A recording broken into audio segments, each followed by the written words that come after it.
Well, hello, darlings. Welcome to the Just Jax podcast. Oh, this episode's gonna hit different. Marny and Marny Flanagan and I go way back to when I was fresh out of hair school, flailing behind the front desk, and she was already living her calling as a hairstylist. Even then, she had this spark, this kind of presence that made people feel seen, and you just knew looking at her that she had found her life calling. We lost touch, like people do, and life happened. And then, years later, a scroll through Facebook hit me like a 2x4 right between the eyes. Marnie wasn't even 40 and she had had a stroke, a massive one, and her whole life had changed overnight. What you're about to hear is more than a conversation, it's a masterclass in perseverance and in optimism, in grace, and in fierce, steady strength. Marnie shares her story of relearning how to move, how to speak, and how to be. And ultimately, how to take her place back behind the stylist chair, cutting, coloring, and highlighting with one hand. Yep, you heard that. A one-handed hairstylist. She also reads the letter she wrote on the 2-year anniversary of her stroke. And let me tell you, I bawled my eyes out because when someone speaks that honestly from the middle of becoming, it wrecks you in the best way. This episode is about grit, belief, and the kind of faith you build one shaky win at a time. What blows my mind most? A connection that started in a hair salon years ago has become this conversation. A full circle moment that proves small threads can weave into something much bigger down the line. She didn't bounce back, she built forward. You're going to love this one. Let's get into it.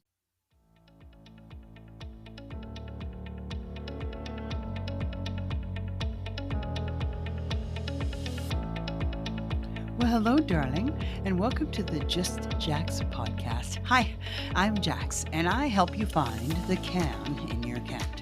When we challenge our cats, miracles happen, because when I challenged mine of I can't draw, I can't paint, and I can't color, imagine my surprise when I discovered what I can do is create a 21-foot garden mural that was recently featured not once but twice on the front page of our local newspaper. Next up, I challenge the I'm no author, no artist, and no cursive writing specialist, but what I can do is self-publish 3 books for my kick-ass cursive writing curriculum, Crack the Cursive Code. I'm a Jax of all trades, but what I master in is helping ordinary people like me to do extraordinary things through laughter, tears, life-changing stories, because metaphors are my jam. Together we can find the can in your can'ts, the do's in your don'ts, and the wills in your won'ts. I'm so excited for you. Let's go. All right. We are live, darling. I have a woman, I'd say we haven't really chatted in probably about 15 years, I'd say. Easy, because we worked together at Elements just when I came out of hair school. And I was a receptionist and I was struggling really badly doing the reception work. And I met this fabulous hairdresser, and her name was Marny, or is Marny, and that's who we're going to be talking to today. And there was always something special about you, Marny. You were very inviting, and you still are. And there's a special light about you that I noticed when I met you.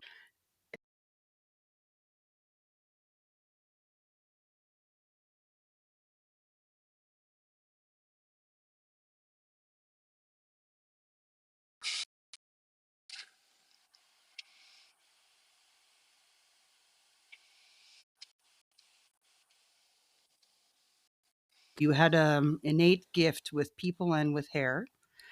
And I knew that it would be something that you would do for the rest of your life. And then Facebook came into my world where it showed me that you had a very life changing event. So, what happened 2 years ago that changed your life? So I had my stroke. I had a massive stroke. So I was in the hospital for 3 months. Wow. Yes. And then I couldn't I couldn't understand what anyone was saying until it was like 3 weeks, and then I found out that I had the stroke. I was like, oh, well, I better keep moving because I have a lot of work to do. So, So, what did it feel like for those 3 weeks when you had no idea what was happening? oh, like I knew that there was something wrong, and I knew that I was in the hospital, Mhm. but uh I I I was like something just clicked for 3 weeks, and I was like, oh my God, I had a stroke. Yeah. So, So when that happened, what went through your mind at that time? Because I'm sure there was a lot of stuff oh, that I you had to cried. sort. Oh, I'm sure. Yeah, I cried a lot. But I was like, you know what? I was like, let's get on it. Let's get on it. Like I like because there was no stopping me. So So what was the first thing when you were sitting there and you saw this huge, like the name of my podcast is Finding the Can in Your Can't. So yes. what was this first small thing that you realized that you could do that gave you the hope that, I think I can make my way back? Because I'm sure there was a time there where you were like had no idea what you could or couldn't do. Yeah. And So then, so what was it? so um so r- it was like Friday, I learned that I had the stroke, Mm-hmm. and then Saturday I moved my foot. Wow. Yeah. And I was like, "Oh, So was yeah. so we're both, so your entire body was not responding to Hey, your mind basically, right? So yeah. it was no longer responding. So what side of your body responded first? Um so my right foot. Okay, your right foot, But and e- go ahead. but and still like I don't have feeling in like I'm paralyzed in my face Hmm. still and in my arm. It's But interesting because when I see you here on the video, I don't notice any of the paralysis. So it must be minor to this point on the face. You probably can feel it, but I don't. I don't see it. And maybe if I was closer, I guess. well, yes, my face is paralyzed, but I'm faking it. I'm faking it because I'll be making it later. So, You're a rock star. That is very true. So your right arm. Now, were you right arm dominant before you had the stroke? no, I Oh was lefty. wow, Yes. wow! How what a blessing that I'm. What it's where you count your blessings. That's one of them. Yeah, because all like my mom made all of her children, my brother and my sister, left-handed because she was meant to be left-handed, but she was right-handed. Yes, So my she, age group had to be forced to be right-handed. yeah, I wonder sometimes if I was meant to be left-handed. I don't feel it necessarily that it's been a yearning within, but because of my generation, I really have no idea because we were automatically put into it, right? I never had that yeah, resistance against it. Okay, yeah. So so thank God for my mom. Yeah. it's funny how sometimes parents, I know that I've done that with my children. I've done strange little things to set them up for success. And when they were young, they're like, "Why are you doing this, mom?" And then my son has come back to me now and go, "Mom, I get it. I understand why Yes. you did that." So, yes, thank you. Thankful to your mom. That's awesome. Yes. So, um what is the plan for the arm? Like what do you have planned now to, is there any chance of regaining it, you think, or is it Yes. Yes. But I believe in myself, Mhm. and I do my home program every day. Mhm. So I maybe do it for like 1 hour, Mhm. and then I do my stim, which is like uh you put the you put the pads, and then it closes your hand and opens your hand. Oh, so it But automatically moves your hand as if it was moving yes, on its own type of thing? yes, Okay. yeah. So then, but not when I'm doing hair. Not when I'm doing hair. So, But yeah, So I'm going to touch now exactly the fact that you have started doing hair again. yes. And that is just talk about finding the can in your can't. When you decided to start doing hair again, what was the small little can that you decided that I can do this? How did you figure out that you could do hair? Well, I was doing hair on my friend Kim and I was doing her hair. I was cutting and coloring it. And I was like, and and then I said, you know what? I can't do it. And she said, you can. And then when I was all finished, I was thrilled because I was reminding myself that I can still do this. I can. I'm a hairstylist. So your body just went in and did exactly the muscle memory and went, here, we're Yes, here for you. I can support you. We've done this many, many, many, many times. Oh, that's awesome. So Kim, so have is she are you still doing her hair? Because you've done quite a few yes, people I've seen. yeah. Well, my Kim is my best friend, so Well, I'm very thankful for Kim. she's my longest time friend. So Oh, that's awesome.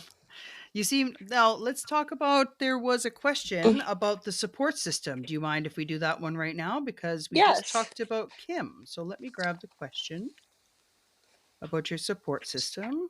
Okay. Number 3, support system. How have your friends, family, and clients supported you during your recovery? And can you share a specific moment that touched your heart? So my family, friends, and clients have truly kept me going. One moment that really touched me was Kim looked me right in the eye and said, "I am so proud of you." It wasn't about the hair, it was about the journey. I'm very proud of you too, because it reminds me that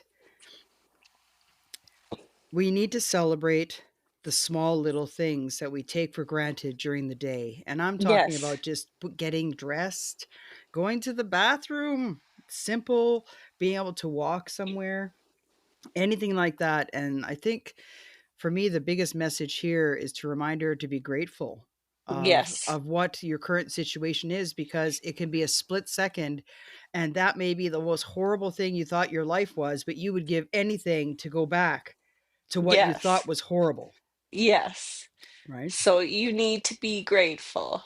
Yes. I'm just like I write in my manifestation journal every day, Mm-hmm. and I'm so there's three things that I'm grateful for. So, and it's you. Oh, well, thank you, honey. I appreciate that. I'm grateful for you too. Um, very. Uh, when you read your letter, I'm serious. I just sat there and bawled my eyes out only because of how pure it was and how Yes, real you are and how you really have taken something that is absolutely catastrophic for most people, that they yes, have a very, very, very difficult time coming back from something like that. In any way, shape, or forms, they can still do it physically, but mentally, they can still be back and very yes, angry and resentful and all those things. And you show very little of that. I'm sure you have your moments, as everyone would, when you're frustrated and you want to do something and your body disobeys what you want it to do. But yes, but how did you come about your fake it till you make it, that you turned it around from being someone that would be so angry to someone who is excited about life and looking forward to what you can do? yes. Um, uh, so I I used to fake resilient, or I used to fake um I used to fake patience when when my mind was overwhelming me. But now I'm making it every day, every single day. So So do you find that you have more patience now than you did before? Do you find that you react less now than you did before? yes, I find now that I yeah, I I I don't react anymore. I just think about what I'm gonna say, and then I say it. So when you say fake it, what do you mean by that? What did you do? What did you decide? How did you handle it? What did you do? Like right now, say for instance, you would be frustrated with something. How do you turn that into faking it for patience? Can you put that into words? Yeah, so I need to think about it because I have aphasia. I need to think about it for a while. So maybe 10 minutes, and um then like then I'm patient a lot. Then I'm patient a lot.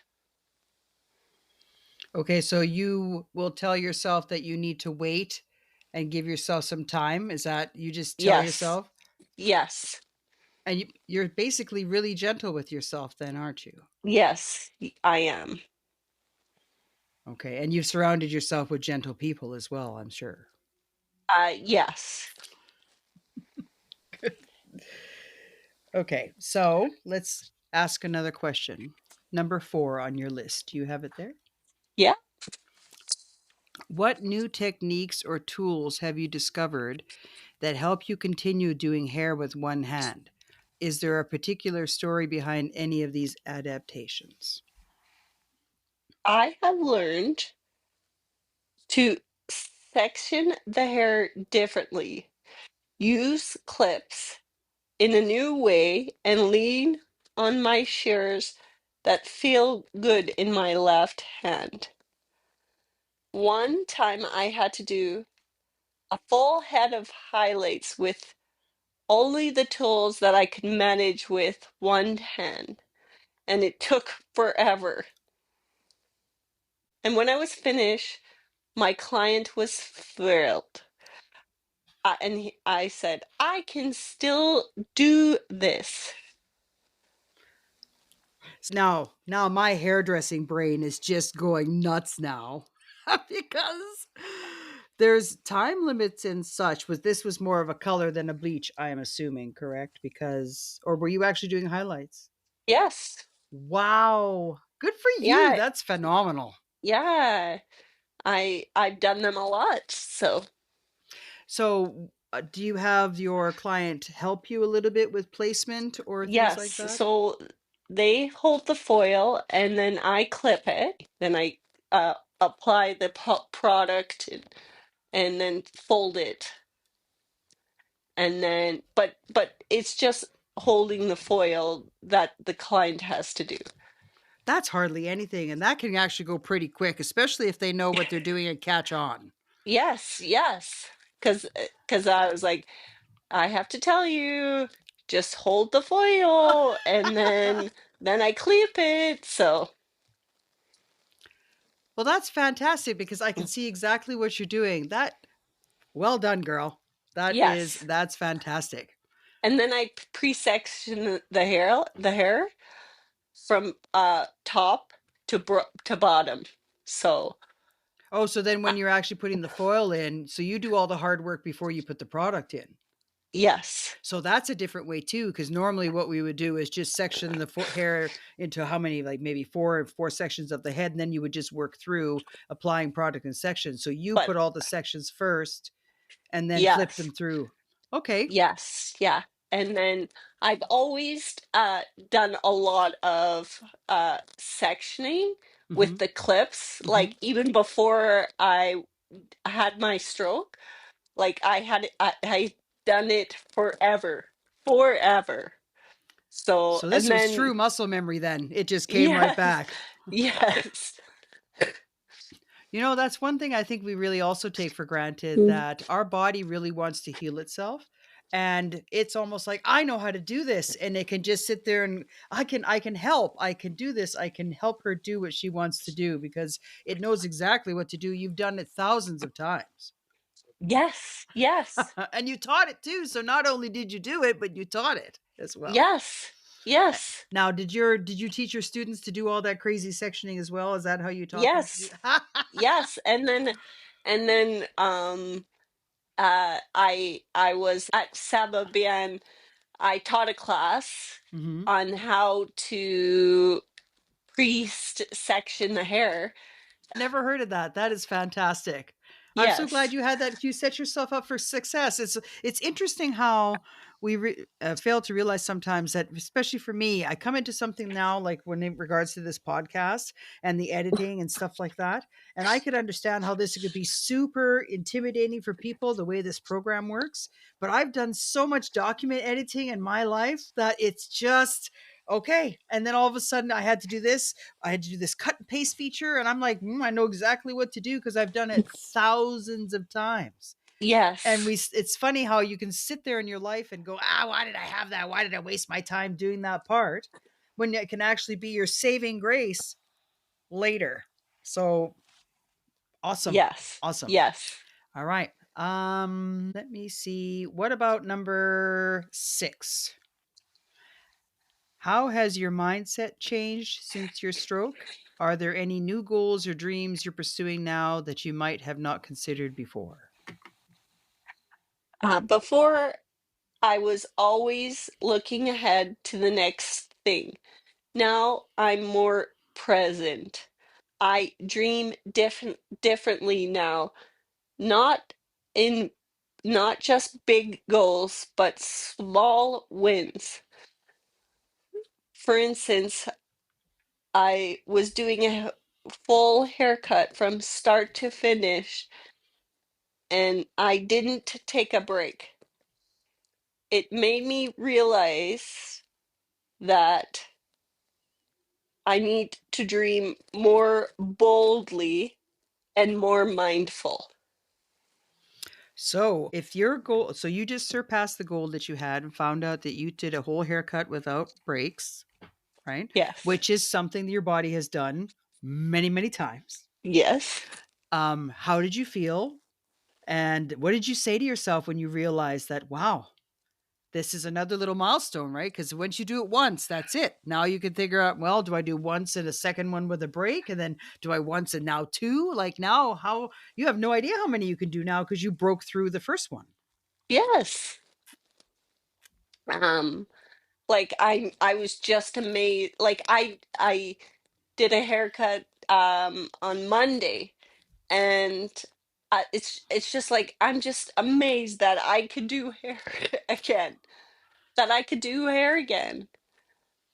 That's I am a so stylist. you are. You are. And I've seen your work too on Facebook. It's beautiful. And I love that the people are there to support you to help build that up. Yes, yes. So basically, are you doing cuts and highlights now, or what is your Cuts, repertoire? cuts, colors, men's haircuts, ladies' Men's haircuts. haircuts? Yeah. Girl, it's always interesting. People always think the women's haircuts are the hardest. I always thought the men's were the hardest. Yes, it They hide is. no sins. Mm. None whatsoever. No. So, yeah, so I did two haircuts last Friday. So, I would love to. I'm trying to visualize how you do the haircut. So you pre-section the thing, you probably pre-section the hair again for a haircut or no? no, no. Like so on my men's haircuts, I I used a clipper and a trimmer, so they hold the ears for me, and then I trim them around. You'll have to show me that. That is just fantastic. How Yeah, did you figure so out that you could do it that way? Because that's totally different than the way you did it before. Because your comb was in your left hand, or sorry, your yes, right hand, right? Your comb, and yes, then you're scissoring. So now you're doing it all. yeah. So I take the hair and then I cut and then I position it and then I cut it. Wow. That just blows my mind. You are amazing. You are Yes. amazing. Thank you. So, let me see. Let's go to number 7. How do your experiences influence the way you connect with your clients? Have you found that your story resonates with them in this particular way? I think that my clients feel a deeper connection to me now. They have seen my struggle and my vulnerability that has brought us closer. Some people have shared the stories about their illness and hardships. It became more than hair. It's about healing for us both.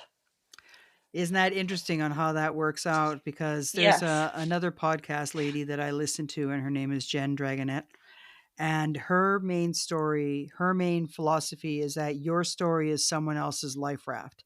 Because I know that there's someone that's going to be listening to this story that just wants to give up 100%, because life sucks sometimes and it can just come all crashing down. And you can feel it. You never signed up for this shit. It's like, oh, Yes. and they'll want to hear on, like, for you, uh, what would you say to them to let them know that there is light at the end of the tunnel, and it's not a train coming, it's actually light? Uh, you're not broken. You are becoming. Whatever you are facing, just keep going. When times are hard, when you feel like you are pretending, you need to fake it until you make it. Because showing up for yourself, even when in doubt, is powerful. There is still beauty in becoming, because sometimes pretending is practice for believing. Sometimes pretending is practice for believing. That really just shifted something for me, because when you fake it till you make it, one of the mantras that I have started right now is, if I stop here, I stay here. And that has been something that when I'm really struggling with something and I just want to quit and stop, it's, if I stop here, I stay here. And even when you're faking it, you are still moving forward despite what your mind is telling you, despite what the outside looks like, because change only starts like with a small spark. And if you fan the spark just a little bit, you're still moving forward. Yes, And nothing may feel like it could still be cold everywhere because the flame is not very big. But if you do absolutely nothing, the flame goes out. yes, So, wow. And that's, I never thought of it, that when you're faking it, just because your emotions and the validation and the outside experience is hasn't matched the inside, you're still moving forward slowly. yes, And then finally the outside, the other stuff will catch up. yes. Right. Let's go to another question. This is going really well. How are you doing? Are you doing okay? Good. Okay, good. Yeah. Can you share a moment in your career? This is number 8. Can you share a moment in your career post stroke that made you feel proud or joyful? You probably have quite a few of those. Yes. But one day when I finished a really difficult haircut, it took me a lot longer than I was used to, but I did it on my own. My client was so happy that I just had a wave of pride. It's like, I'm still me. I am a stylist. So, what's your hope then, girl? Mm. Like, this is just the beginning for you, and Yes. you're going to, like, what do you want to do? Like your dreams have changed now because before you were doing all this teaching, etc., etc. Are you thinking of still going back to do that, or what's the plan? Do you have any idea, or are you just working through right now, getting to do more hair at home, or what are you wanting Yeah. to do? So I have this meeting in 2 months of how it's like a supportability. So they they work on my resume and they're gonna teach me computer skills, and but I know how to use a computer, but so what they're saying is like with my disability, I think that I could get into the hair salon. Oh, but you got to build your stamina first, Yes, right? And that's why, yeah. because um in for the haircut, like I can do two a day, Mm-hmm. but for the highlights and haircut, it's like I maybe take 3 hours, and which is like, That's not it's bad, actually. it's Still, not no, because I'm just thinking. I've sat in 3 hours getting highlights done. yes, but like I took 2 hours and it was blocked booked. And so I took 2 hours just block book before I had my stroke. So then it's 3 hours. So yeah, Now, so do you have it set up at your house that you could like have a salon at home, or are you just doing it like kitchen table style right at the moment? well, I have a setup with a mat and whatnot, Okay. but I I don't I don't have like yeah, I don't like because of the kitchen. So yeah. Okay. So, So all right. So then you would need to get into a salon if you wanted yeah, to actually do hair full yes. time.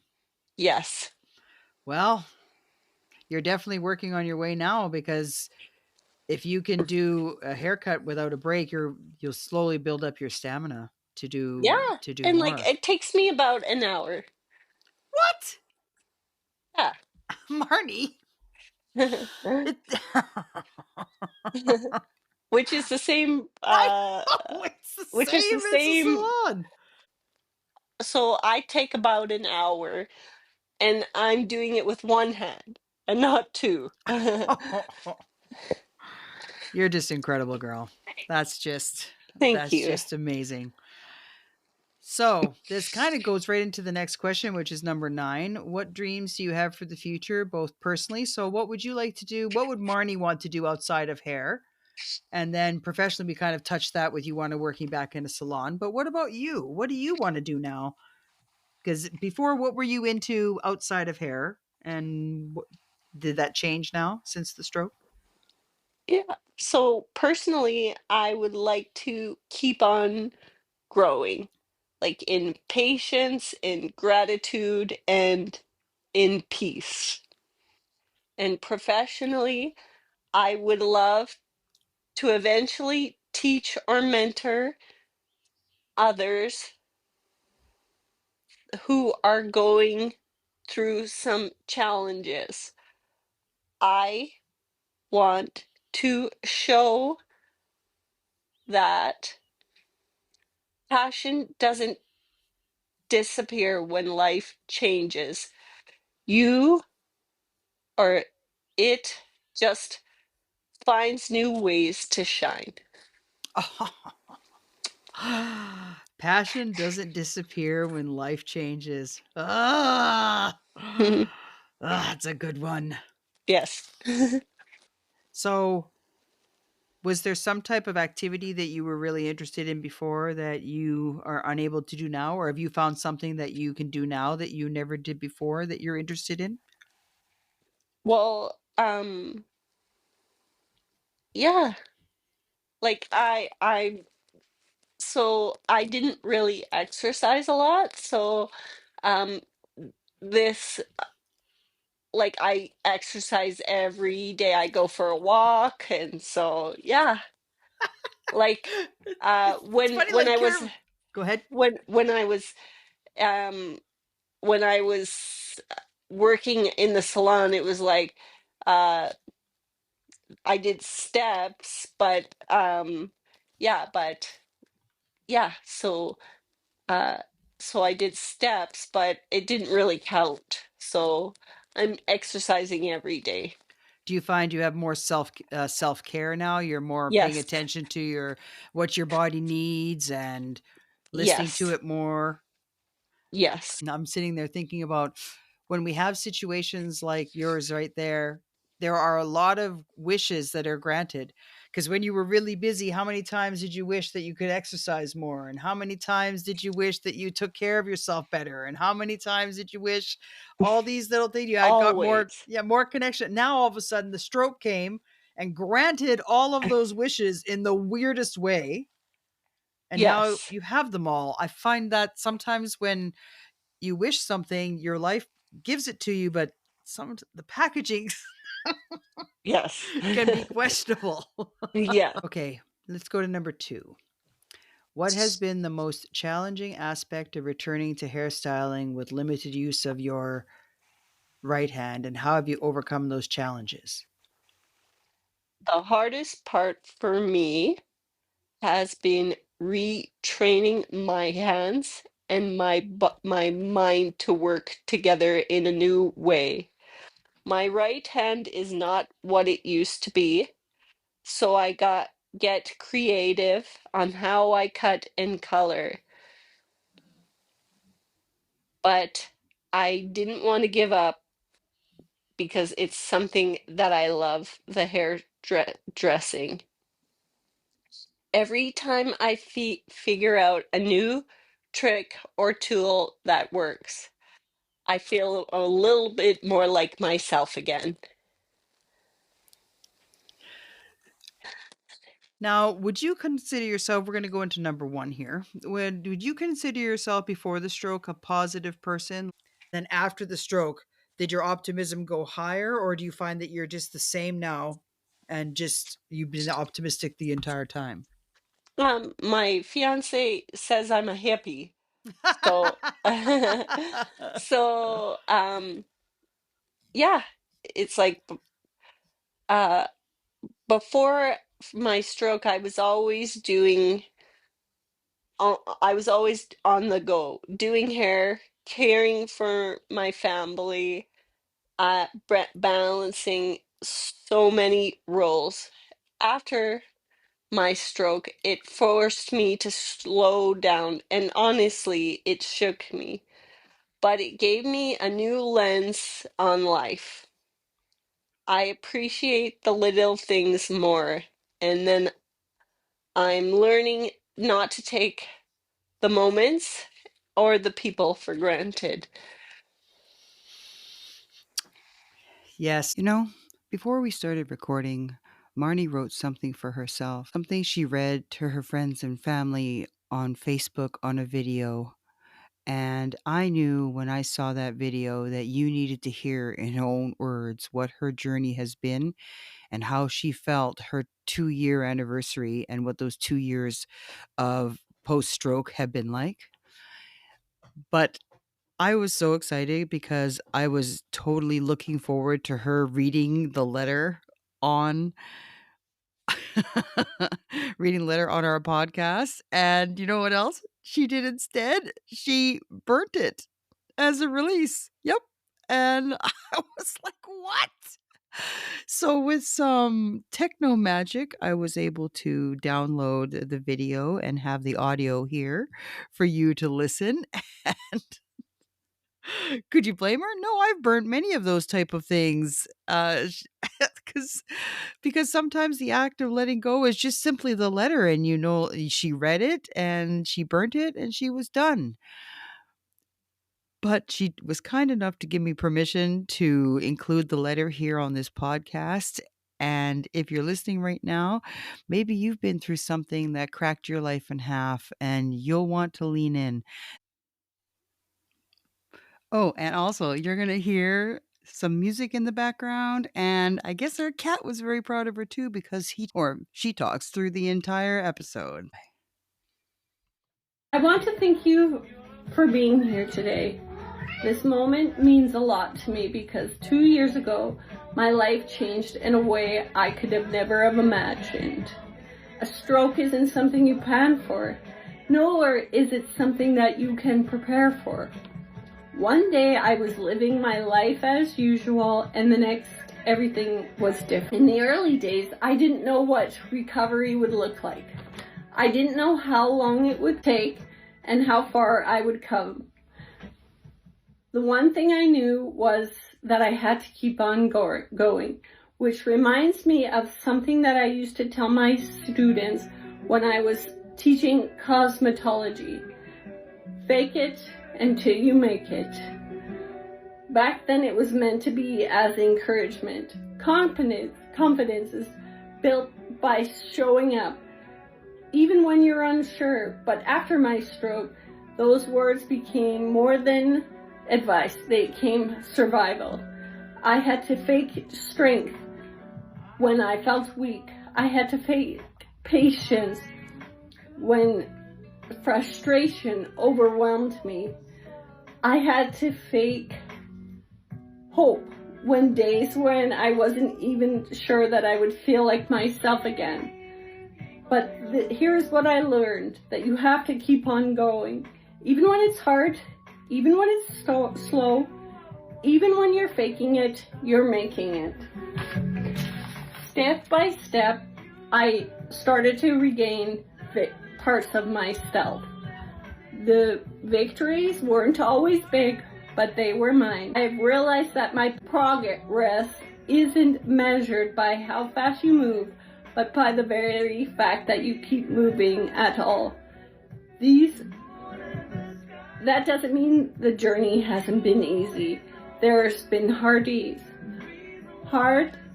days where my mind won't let go of a thought, where my body won't cooperate, and days where I found myself losing all control.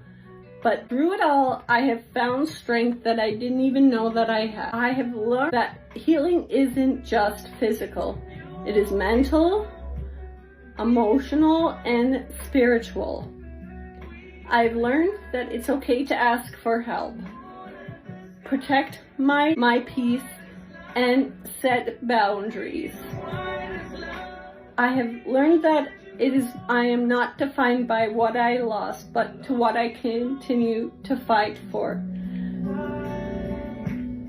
So I send today, not because the journey is over, but it's because I'm still on it.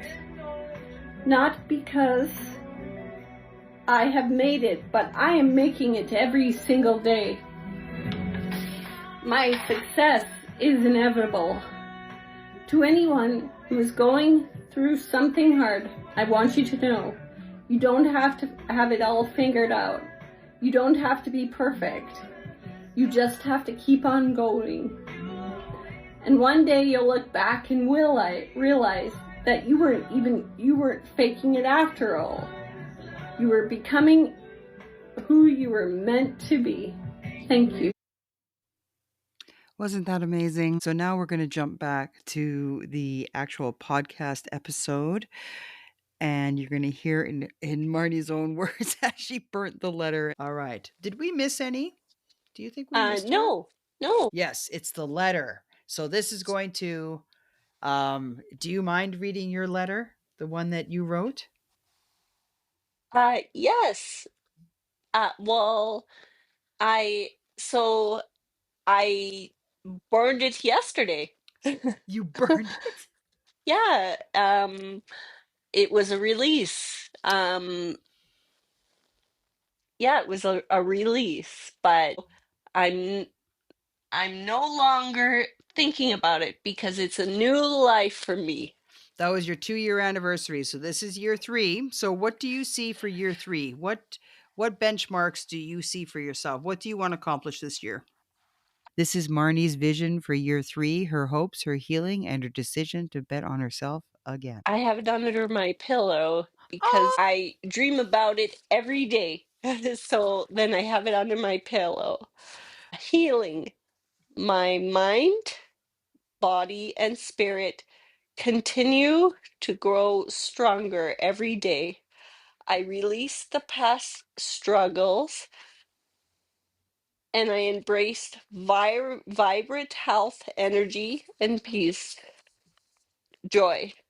My happiness flows effortlessly into my life.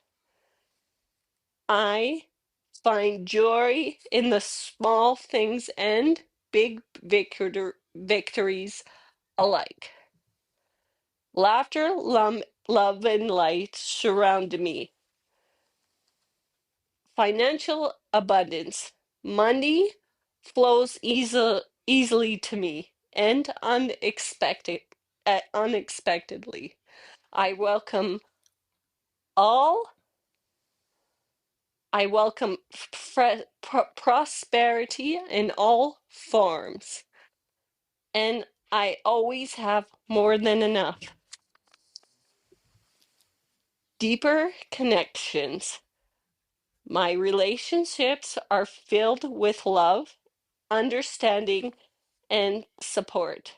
I attract people that uplift me, and I cherish those that stand by me on my side. Personal growth and confidence. I trust in my journey. I speak my truth. I stand in my power, and I move forward with courage and clarity. New opportunities. I The universe opens the doors for me. I am aligned with success, purpose, and new and excited for new beginnings. in your letter, you were really quite strong on your fake it till you make it. Can you talk to me a little bit more about that? Because that truly is what turned your life around, is that saying. And I know that people just say it, but you were saying it to your students. Yes. And And now it was it was survival. It wasn't advice, it was survival. So and I'm surviving every day.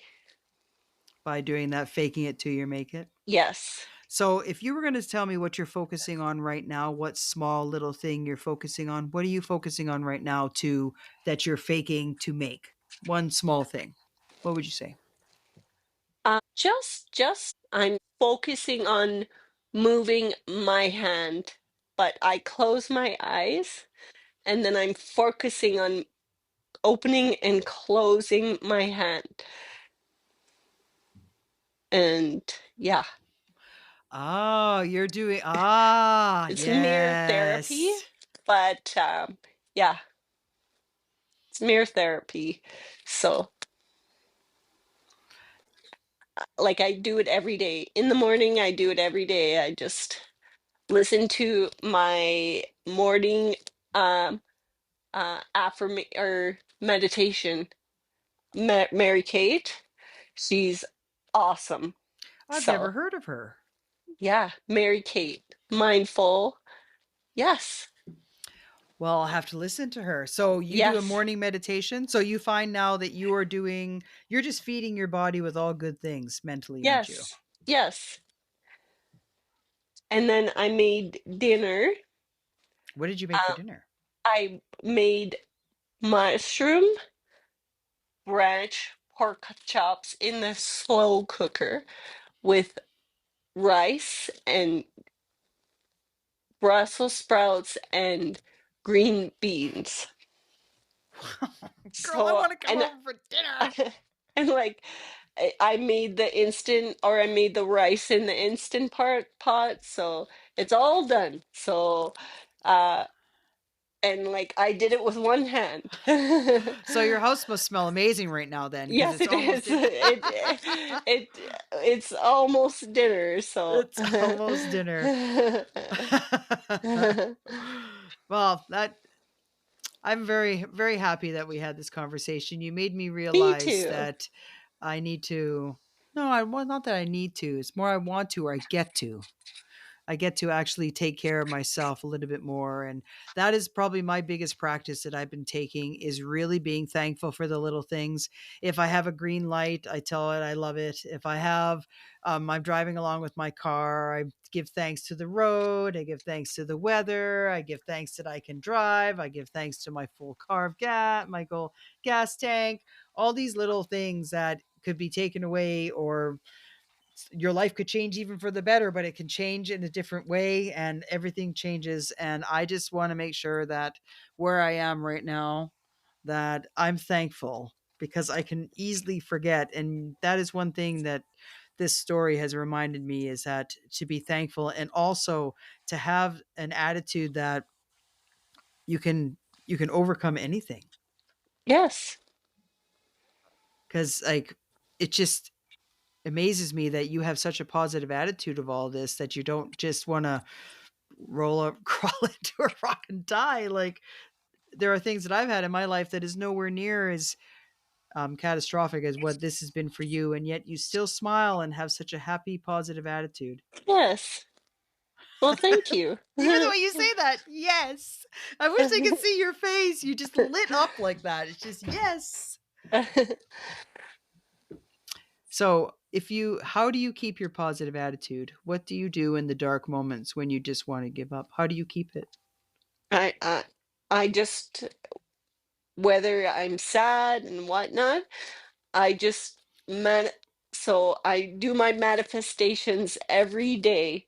So I'm becoming more and more and more positive every day. So I guess it that's how okay. If I was going to break this down to an advice is that in the beginning when you're faking it, it that's where you realize that you are actually moving forward and you Yes. grab the little wins and you just soak them for all you have. Yes. And so if you have a small win instead of focusing on the 90% that is still struggling, you focus on the 10% that I got 10. It wasn't 0, it was 0 before and it's 10 now. Yes. And so that's basically how you've been doing that. Yes. You're so cute. It's, I just wish people could see you and how your face just lights up to this beautiful lit up yes when my Yes. yes. And like with my aphasia, I when I mean yes, I say no. So Oh, 6 months ago, I was like, you know what? I'm gonna say yes when I mean yes, and I'm gonna say no when I mean no, and it's going great. So, but that's 6 months ago, it was not going great. So, and and it that's is another now. win, and it's See, another win. So, it's almost like it's a victory because in your mind, it's your mind and your body have finally done something that is lined up. You know, like it's like it's yes, and it meant yes, and it's a whole body yes. yes. All right, my dear. Well, I guess this is the end of our conversation. I'm so excited for you, and I look forward to, and I'm hoping that we'll be able to actually talk more now than we did in the past. So I'm thankful And for I'm that too. grateful for you too. Oh, thank you, honey. I appreciate you.